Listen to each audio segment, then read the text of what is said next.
Ia, tae o manui e lau sunga le o lau sunga tawai. Ia, whake hui tātou le tio whasara lau.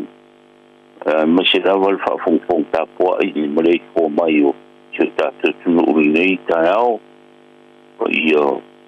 lau whai ngā runga tutofi le tua po whia lava o mau mai eile nei whasara launga. Whataro whatumare nganga wharoaro, maro soifua. Malo pafte foi lo fiona consula mole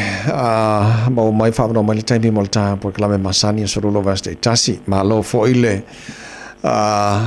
unanga ma faiva ma nei lo fenga malo fiona malo fisa tu ile tunu ya ta tu nga mo Christmas ai ne ba ta wala ta fa mana tu steme mo mai a le ta matalanga e tanga to lo facili le o qualifications langata a masana tonu na soi foi toro New Zealand nei e mawhai ona mau se tus for lau Samoa e o te lona lau fionga e lava leilu si fia le tulanga whamole mole ave mata ia whafteia tawai le tulanga o nei e nisi fui o tātua tunu una whanau i nei i New Zealand ia e tulanga rai e tawona batu whaamaonia e sona pitanga i Samoa e lea painara lea vato mātua ia o tangata Samoa e ista maiti e whaka maure pikanga o mātua o le kamaikiki i onga grandparents e ngakara le tula sei mar tula fono i ona grandparents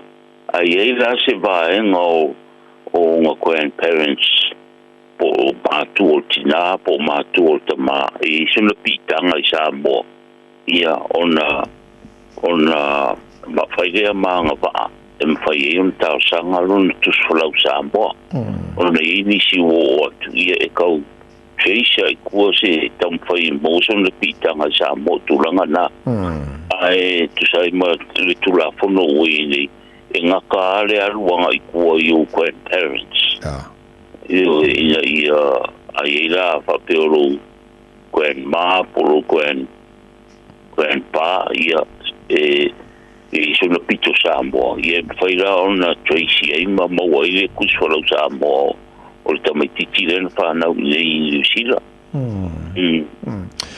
o te lona vaenga umaia e le leile whafong le tino o wālanga e iani se foi e nawa ia whaiala tu passport Samoa whaingo whiwhi malanga ingat Samoa ia in case ne te ofa sidi po ani vaenga whaina qualify la tu tulanga lea manela no whamani no le ne tai au ia tulanga lea whamata yo e sa ora rita vai e kauanga mai uma ia pepa i e rango e vita sanga o pepa whanau o ni mātua ia whapea fo i ma pepa whanau a mātua o na mātua ia e tamo whai ana whai se fisota inga ia mauti noa e isonga koko Samoa mtulanga whapena i sona ngawhai kau i Samoa i o tulanga e sisile e kaulanga wakuma documents ia mwhai e ona whangasoro le te awhai e tau sanga i se kuswhalau Samoa tawai. Wai sau noi vaenga i o pepa whanau ua o kere lo po in matu o whawhongmane vai temi o umia lato pepa whanau e sipsa soane o te ofisa fo le pante ua mana umia lato le whai o pepa whanau mo nai grandparents o lato o le vanga leo koe Ioi tawai oro ia mato o unanga whapenga e mai al tau sanga ia ngā wha ore o mako o e umia le kamilisanga wha o mai mako ofisa o ngā mātou a vere mako official of foreign affairs i Samoa. Okay. O le official of foreign affairs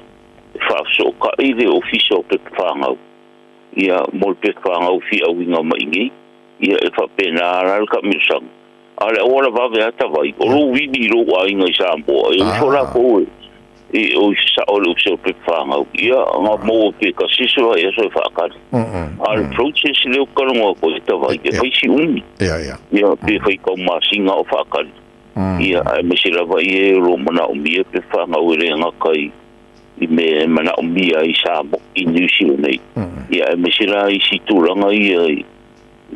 kūranga kau a fia i tūranga tau tuswhalau tūranga whapena ia e mesira i le applying o pepa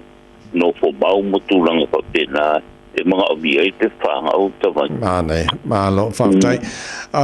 Ai fasili e lua na fasili el tangata ia te una o whai e mana ilo whafonga le leile la o fasili o konsula wala walan sit fiel tu langa le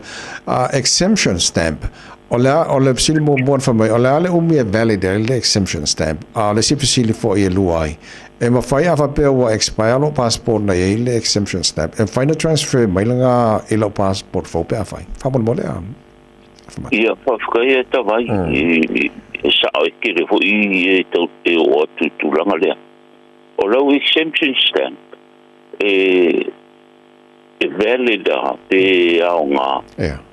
se ilonga lava o expire o tu sola New Zealand. Se ilonga expire a whaia expire ngā e koe o ko e kaunga avakulo kusola o kua ile o expire ia maro kusola o fau o mona apply ia onga koe whaua o ile ai ei se fi e kaunga o fia rare fi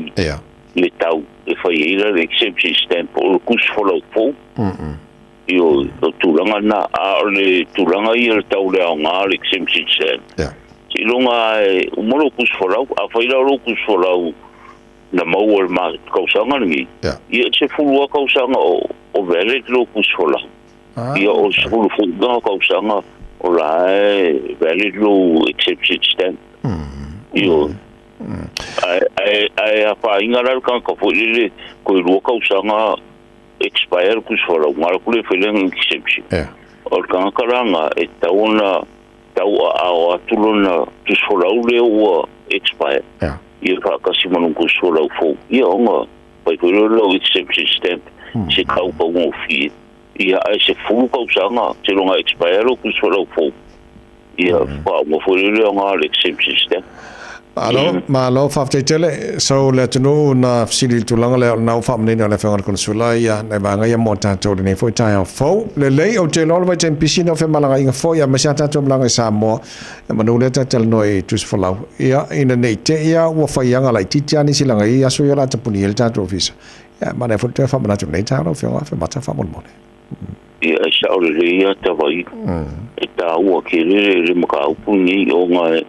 uma ko punga ro ko sang ia ai tele fa fita o tu le mai mala vale le mai se mala o mi fa la ve fa fo si fi malanga i sa mo ai te fa mana to tu ia o le so lu su fa ta al su a se lu su fa le te se ia e te puni e ka ko ofisa e fa e mai ia le su lu o le January lua feluon longi ko ki a kolu ya so maro le ofisa tava ta punia ka ko ofisa so ka ora le o tu official termine ia turanga fa pena a fai o expire o kusola ia ele roar me ko pu mire o maro le ofisa ia mi se vai fare la vez tu mai te on fa mana tu ska po para me vai so e ta o si le tu sola e le tu po mai o le fare la vez ka o inga mala ia o le ku sola fai la si umbio ta punia ta to ofisa ara ia la vale le numero na pe ngai ke fa sala lo numero lo ofisa ia o come ki le extension ko ile e kali mai se si lo official a sign ile a so male a so ingi maka upu me fainga fo ia nga kai ai a foi ia rongo nga se ronga nga nga pa ko ni tu la fa pena al me ale ta o ka pu kala me vai e pang te ma faro ma aule tenu nei si le tu nga ie fo ia pa fika u le pe tu le me kai ni e ka pu ni ka to official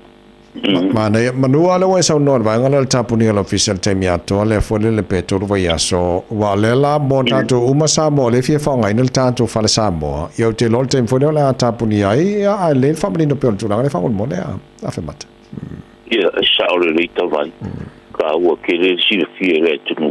a fa ia tapuni le official ia ele me foi fa ngai ngal ka ko mo ko sa mo si vanga na o e su wa ku i official kai mi ngi kala ia ona pai le se fuafuaga ina ia mafai ona iai se o le ofisa e ka kalainga te ka kolo toa ia e mese le fale Samoa mo le whaongaina e kaimile o marolong ia e uia se taimi fo ilea e fia marolo leo whingarenga a whaianga a sua ia ona whaile se whiutanga inga fo ilea ia solo mga o bia i fale Samoa ina ia ila se si o leo whingaronga whai ona whaamanoa mairu la so marolo tūlanga lea kalainga o le toa male tato fale Samoa mo le whaongaina le tunu Malo le tunu male fa mai on al vai time for episeta to il telo functions fa ponga ma tanga inga o le na auto fa mal tulanga ele la mana batula le telefone le fenga consula mo no officer e vala wani yai ya mo le ta pokala me le ta ele ma po ta longo vai kai meeting e o le ma fa fari fufia ma fari fukaro Samoa o ia la ngam o ka ko lo mai Samoa e kasi al fari fumo le fari e algo ya le aso ako e lo ngone se fia e ko le mo e Samoa ho le tava ia e sa wal fa o le ko le mo ia talo atu se tato ia o lo sa wal karo papo mo karo le se tato tunu ia me se foi o me tau li mongi so pinga me alofa ia pa causa o puele ia turanga be ko vima ia fa me alofa ia so kilisi masi mana ia turanga ro ia tato lo o vina mai pe ia fu fa ele anga se tato tunu e tu ola ro ko pe se tato tunu e ir ka ko fa mo ia pe ka penga ia turanga kilisi masi mai tau so fo Alo, la venga consola fafte tele bolle ta por clamber ne foi ta fo o la ta felo foi leva so fo pe audio lo sui fo mal ma to malosi mo ni fai vol ne so lu ia fafte tele ta vai ia mo ma to fi mo per ka ko paro por ka ko ofisa le tio ia o ara val long puiri il ka ko ia mo ni ko ni aso lo su ia mo te fenga i sita tu uma ngā ruenga o lia so whasui fuia. Whaftai se fuia o le whionga consulo o le tātou malo i Samoa. Ni usura nei le whionga whemata le malu.